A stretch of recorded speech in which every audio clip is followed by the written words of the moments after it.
Hello internet, hello and welcome to this video. Today I will tell you everything you need to know about movement in Dota and, well, everything related to heroes moving. It's really that simple. So let's get started. In terms of movement speed, there are two limitations. First of all, there's a maximum movement speed of 522 and a minimum movement speed of 100. No hero can break these limitations. And I'm just gonna say this here because I know some smart ass is gonna be like, well, Baumi travels with 750 movement speed during his charge and he's essentially walking. Yeah, no. It's an ability. It's not walking, it's an ability.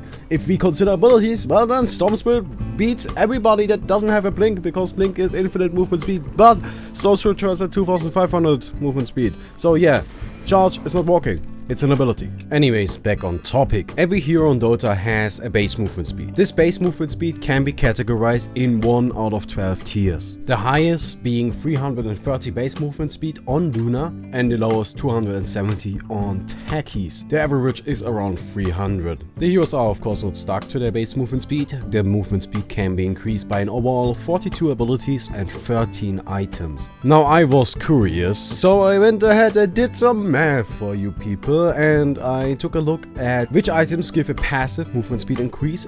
These are Yasha, drums, Ears, and boots, of course, all of which do not stack with themselves. And then I went ahead and looked at, well, is it possible to have passive haste speed? Can I be at 522 movement speed all the time without having to activate anything? And yes, turns out it indeed is possible. However, it is only possible for an overall of 28 heroes. You need to have a base movement speed of 310 or higher to be able to pull off that 522 passive movement speed. But of course, if you only run straight, you will eventually end up running against the wall. So we also need some kind of turn rate. Wasn't that a smooth transition? Each hero has got a turn rate. Yet again, there are 5 tiers for this. And, well, honestly, turn rate doesn't do a whole lot. Let's be honest, it's not very significant until you slow it down. I've got these two heroes lined up, and Nake's got a turn rate of 1, so you can see he turns rather quickly. And Huntress, however, has a turn rate of 0.4. But, yeah, you can see it's slower, but honestly, it doesn't do a lot, right? There's not a whole lot of difference. If we have a direct comparison, we just have them turn. There's barely any difference. Barely anything yeah. However, and now look at this. We've got the Badge Rider, and if we take a look at his Sticky Napalm, turn rate slow of 70%. We use it on the two of them. Then we've got him, and yeah, he is slower. Okay, but it's still okay. But look at the Enchantress. Look at her. It takes forever. It takes forever. So these heroes that got a slow turn rate do have problems going up against both Badge Rider and the Medusa, because these two heroes can slow down your turn rate. In case you're curious, the turn rate is expressed in radians per 0.03 seconds. There are two things left that I want to talk about. First of all, attack animations with their attack point and their attack backswing. The attack point is how long it takes for your attack to fire. Now, if you take a look at this and we hit this creep right here, there eventually comes a point where the attack is fired. And then we've got the backswing setting in. The attack point is for how long it takes for the backswing to set in. The backswing is kind of just an utterly useless animation. So, let's take a look at this Badge Rider right here. Let's hit him once. The next hit is going to kill him. We are going to attack him and shift Q her to walk away. Did you see how long that took? That was all backswing.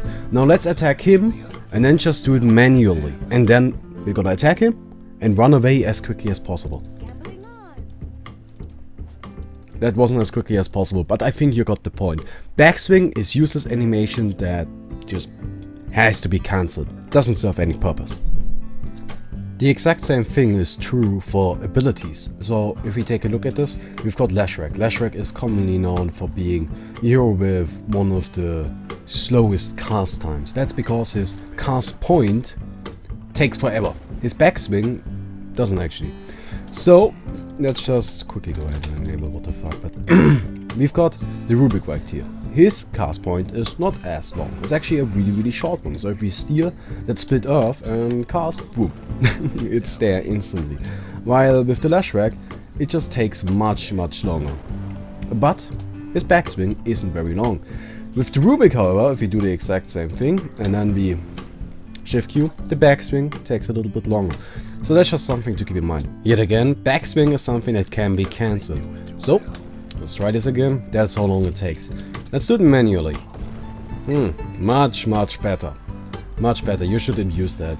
If you're chasing somebody down, let's say you're chasing the Lashwhack down, and you're looking to get a stun off. You missed. Well, let's keep on chasing. Don't just run and then wait forever. Don't shift Q this. Just walk. It's more effective. The last thing I want to mention is that abilities can have their own unique cast point and backswing.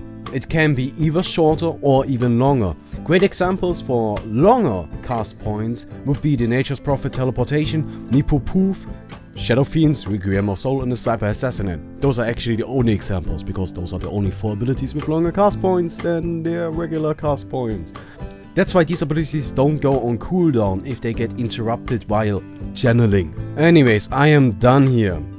I don't know if you noticed, but I'm all out of mechanics to talk about, so this was my last resort. I think we have actually covered absolutely everything, don't we? If I forgot about any mechanic that you want me to talk about, please go ahead, leave a comment. Otherwise, I think we are done. Anyways, I hope you enjoyed this video. If you did, please don't forget to leave a rating on the video. If you're new to the channel, subscribe. I upload daily Dota 2 content. 2 videos a day, every day. I think it's pretty good content too, so might want to check that out. Anyways, hope you enjoyed this video and see you tomorrow. Bye.